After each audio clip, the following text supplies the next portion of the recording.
नमस्कार, आप देख रहे हैं न्यूज 18 राजस्थान। आपके साथ मैं हूं अभिषेक। गहलोत सरकार ने आज 3rd ग्रेड लेवल 2 के सफल अभ्यर्थियों को नियुक्ति की सौगात दी। मंत्री गोविंद सिंह डोटासरा ने कहा कि 5,681 नए टीचर प्रदेश को मिलेंगे। अगले 2 दिन में नियुक्ति की प्रक्रिया भी पूरी हो जाएगी। सरकार ने दावा किया कि इस नियुक्ति में रीशफल और वेटिंग का फंसा हुआ पेच क्लियर हो गया है। हमें 5,681 नए बच्चे सिलेक्ट हुए हैं, जिसमें 3532 रीशफल में नए बच्चे आए हैं और 2,149 बच्चे हैं जो वेटिंग के माध्यम से आए हैं। ये काफ़ी दिन से चल रहा था, लेकिन इसलिए चल रहा था कि वेटिंग को अलग छोड़ रहे थे, रीशफल ले रहे थे, तो उन बच्चों की दोबारा विद्यालय और जिले पंचायत समिति चेंज होती, फिर वेटिंग लाते तो फिर पूरे प्रदेश के चेंज होते, तो ये प्रक्रिया काफ़ी लंबी हो जाती।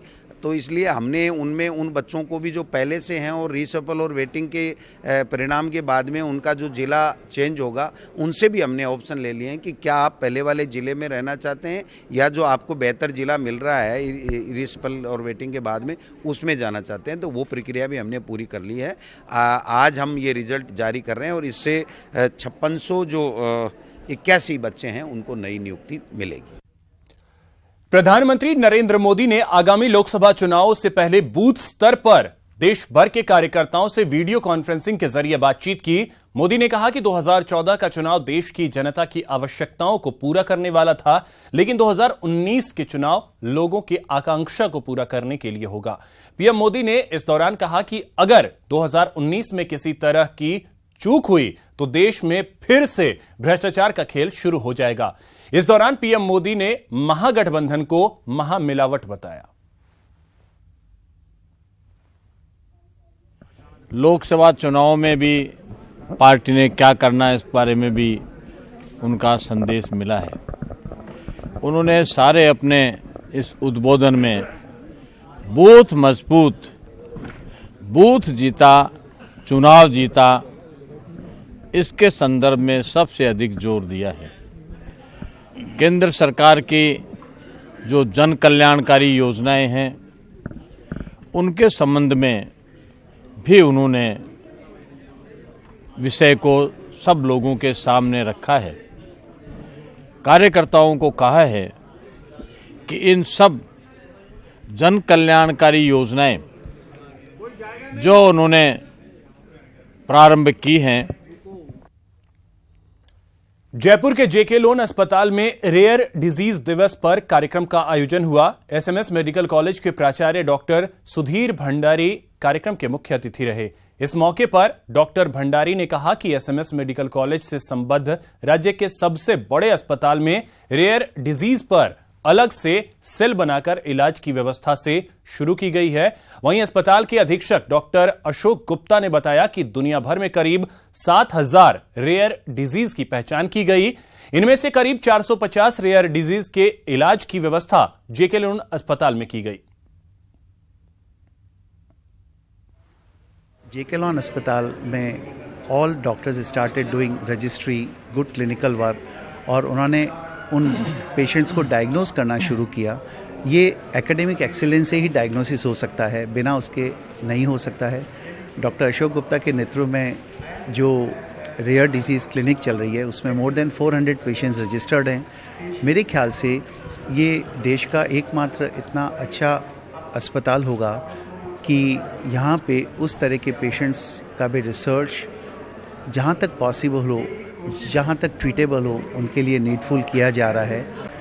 कुल मिला के 7,000 ऐसी बीमारियाँ हैं जिनको हम दुर्लभ बीमारियाँ मानते हैं।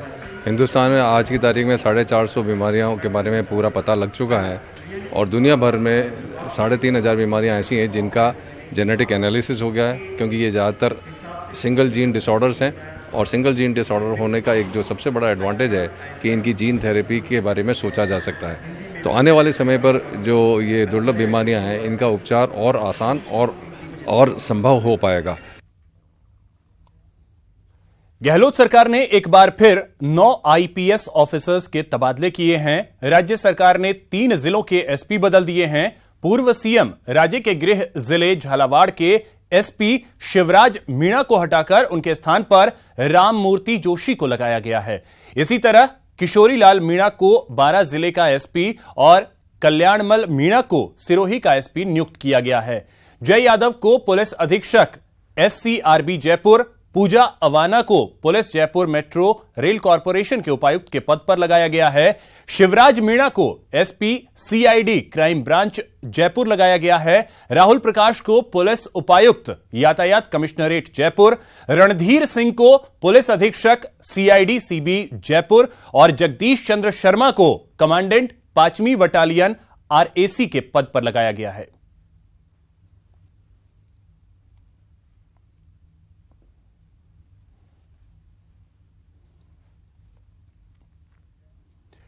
Director general of goods and service tax intelligence विभाग ने जीएसटी चोरी मामले में बड़ी कार्रवाई शुरू की। डीजीजीआई ने जयपुर में जीएसटी चोरी के मामले में विजय वर्गीय ऑटोमोबाइल ग्रुप के ठिकानों पर छापे मारे हैं। विजय वर्गीय ऑटोमोबाइल कंपनी के मालिक कपिल विजय वर्गीय ने करीब 30 से 40 कंपनियों के जरिए सरकार को करोड़ों रुपए का चूना लगाया है।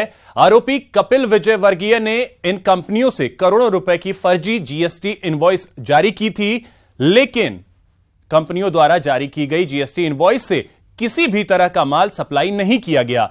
डीजीजीआई की इस कार्रवाई में बड़े पैमाने पर टैक्स चोरी के साथ साथ जीएसटी नेटवर्क में सेंधमारी करने वाले एक और बड़े ग्रुप का खुलासा हो सकता है।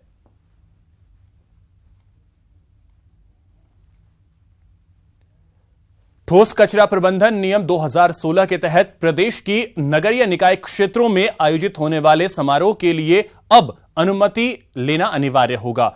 आयोजकों को 3 दिवस पहले अपने क्षेत्र की स्थानीय निकाय से समारोह आयोजन की अनुमति लेनी होगी। स्वायत्त शासन विभाग के शासन सचिव सिद्धार्थ महाजन ने स्वच्छ भारत मिशन के तहत नगरीय निकायों को ठोस अपशिष्ट प्रबंधन नियम 2016 की पालना सख्ती से किए जाने के निर्देश दिए।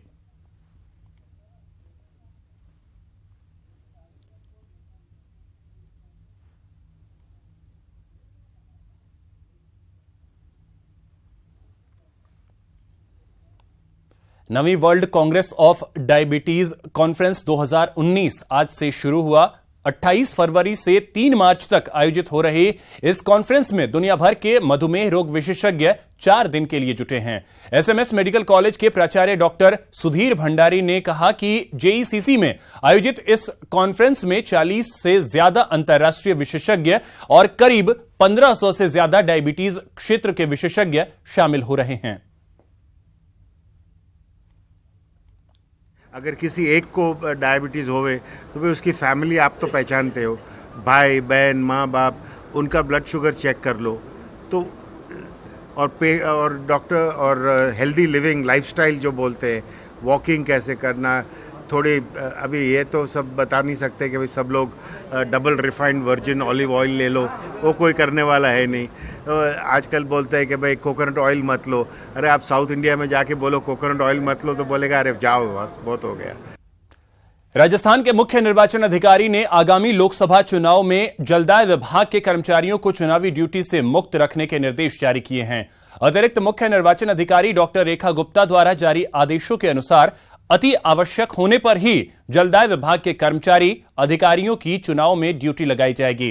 मुख्य निर्वाचन अधिकारी ने जन स्वास्थ्य अभियांत्रिकी विभाग के प्रमुख शासन सचिव संदीप वर्मा की मांग और graduate engineers association of Rajasthan की अपील पर यह निर्देश जारी किए हैं।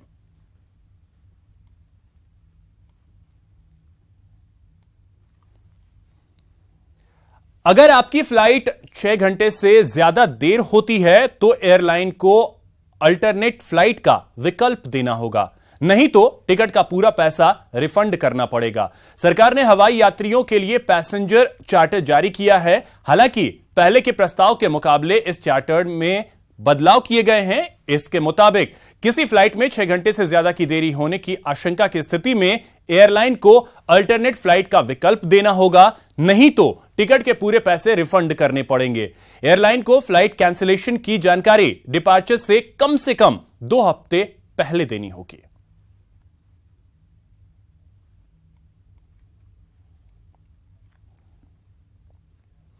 पानी का बकाया वसूली में पिछड़ने वाले जन स्वास्थ्य अधिकारियों के जिला अधिकारियों पर पीएचईडी मुख्यालय की गाज गिर सकती है। पीएचईडी मुख्यालय ने बकाया वसूली में बेहतर कार्य करने वालों की सराहना की है, वहीं बकाया वसूली में पिछड़ने वालों को नोटिस भी थमाए हैं। विभाग द्वारा जारी की गई सूची में कई जिलों के अधिकारियों पर विभागीय कार्रवाई का डंडा चल सकता है। जलदाय विभाग द्वारा तैयार की गई शहरी क्षेत्रों की सूची के अनुसार इस बार बकाया वसूली में पिछड़ने वाले जिलों में पाली, जालौर, गंगानगर, चित्तौड़गढ़, चूरू, दौसा, अजमेर, बांसवाड़ा, धौलपुर, हनुमानगढ़, सवाई माधोपुर और सिरोही जिले शामिल हैं।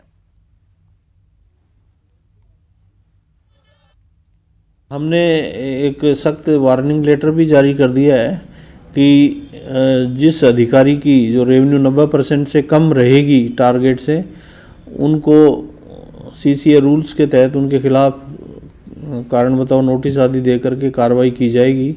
ये सभी अधिकारियों को कह दिया गया है। सभी अतिरिक्त मुख्य अभियंताओं को दूरभाष पे भी बता दिया गया है और इनका टारगेट पूरा नहीं करने का इंदराज उनके जो एसीआर भरी जाती है उसमें भी किया जा सकता है।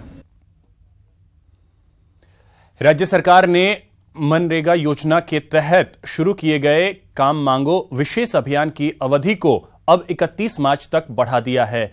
शुरुआत से पहले मनरेगा श्रमिकों की संख्या महज 9 लाख थी, जबकि वर्तमान में यह संख्या करीब 26 लाख पहुंच गई है। डिप्टी सीएम सचिन पायलट के निर्देश पर इस अभियान की शुरुआत हुई थी, जिसके चलते श्रमिक नियोजन में राजस्थान देश का पहला राज्य बन गया।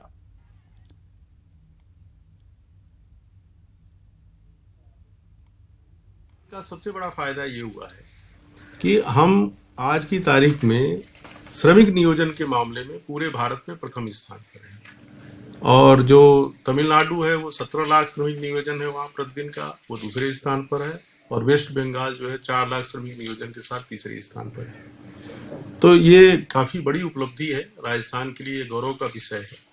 तो ये गति जो है वो बरकरार रहे, इसके लिए हमने इस अभियान का जो पीरियड है उसको 31 मार्च तक बढ़ाने का निर्णय लिया है। भारतीय सेना के पराक्रम को देश भर में सलाम किया जा रहा है। पुलवामा में हुए कायराना आतंकी हमले में शहीद हुए जवानों को जब भारत की वायु सेना ने मुंहतोड़ जवाब दिया तो देश भर में जश्न का माहौल शुरू हुआ, जो रुकने का नाम नहीं ले रहा है। आज जयपुर की आवाम और हिंदू आध्यात्मिक एवं सेवा फाउंडेशन की तरफ से शाम को शौर्य पराक्रम दिवस यात्रा का आयोजन किया गया। स्टैच्यू सर्किल के अमर जवान ज्योति तक लोगों ने तिरंगा हाथ में लेकर रैली निकाली और भारतीय सेना को सलाम किया।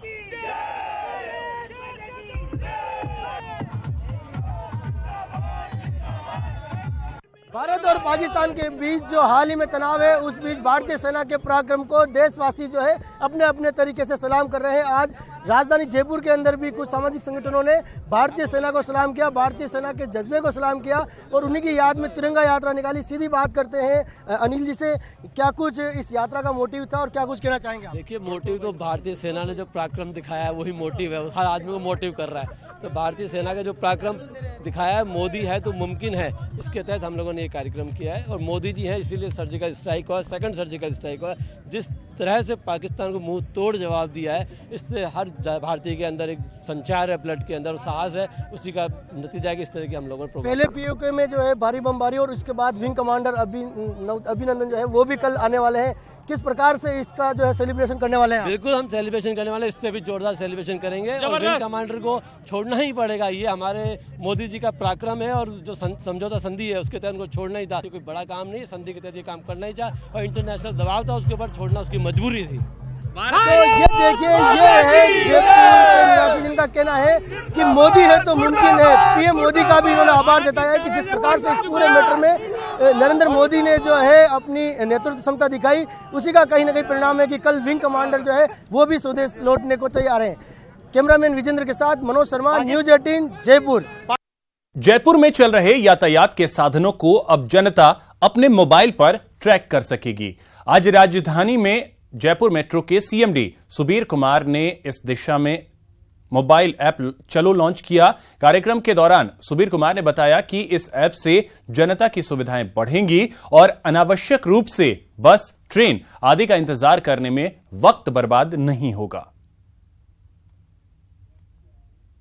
देखिए इसमें अभी क्या है कि इसमें सारे सर्विसेज जो पब्लिक ट्रांसपोर्ट सर्विसेज है, इसमें JCTCL, मेट्रो ट्रेन, अपना ऊबर, ओला और जितने तरह की पब्लिक ट्रांसपोर्ट है उसके इंटीग्रेशन के लिए कोई ना कोई ऐप की आवश्यकता थी। अभी क्या है कि आपको पता नहीं होता है बस आपकी कितनी बजे आएगी। ये ऐप अगर लॉन्च करते हैं आप, मुझे बहुत अच्छा लगा कि आपको रियल टाइम बेसिस पे सारे, जिसमें JCTCL के बसों में GPS लग गए हैं, उस 300 बसों में GPS लगे हुए हैं। हमारे जो मेट्रो की ट्रेनें हैं उनकी प्रेडिक्टेबल, उनकी जो टाइम शेड्यूल है, तो उसको कैसे इंटीग्रेट करके first mile to last mile connectivity, व्यक्ति अपने घर से निकल के कैसे अपने कार्यस्थल पे जाए विदाउट एनी टाइम लैग, उसको वेट ना करना पड़े, उसको इंतजार ना करना पड़े, उसके माध्यम से ये चलो ऐप के माध्यम से वो देख सकता है और अपना जो समय है वो प्रोडक्टिवली ऑप्टिमम यूज़ कर सकता है इसके माध्यम से। तो अपने देश में 40 करोड़ लोग रोज़ घर से निकलते हैं और बस पकड़ते हैं, बस से यात्रा करते हैं, और आमतौर पे हर आदमी बस स्टॉप पे 30 से 40 मिनट वेट करता है।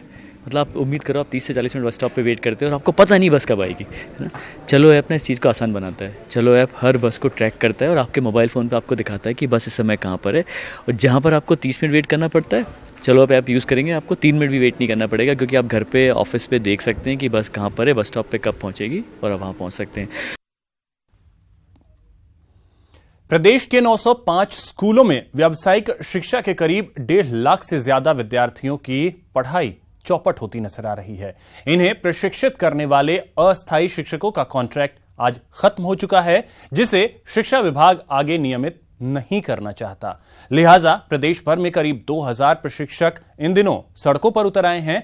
शिक्षा विभाग केंद्र सरकार द्वारा इन कोर्सेज के लिए मिलने वाले बजट को जिम्मेदार ठहरा रहा है। एक अन्याय है कि 28 तारीख का जो आज हमारा लास्ट वर्किंग डे है, उसके लिए बिना कोई सूचना के विदिन मतलब कुछ दिनों पहले ही एक ऑर्डर निकाल दिया और कह दिया कि आप 28 के बाद नहीं जाएंगे। तो सर ये कोई न्याय वाली बात तो होती नहीं है।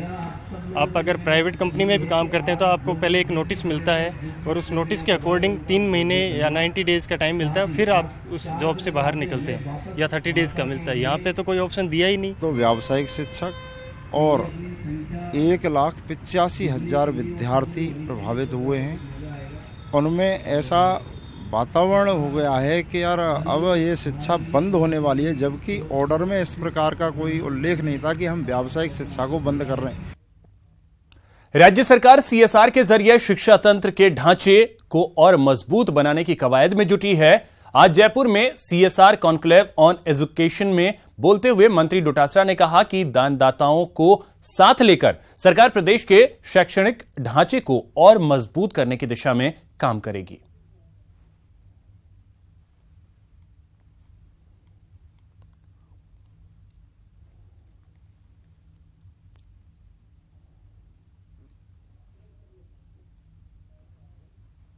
और वहाँ पर संसाधन मजबूत नहीं होंगे तो हम जो सपना लेकर के चल रहे हैं वो सपना हमारा पूरा नहीं होगा।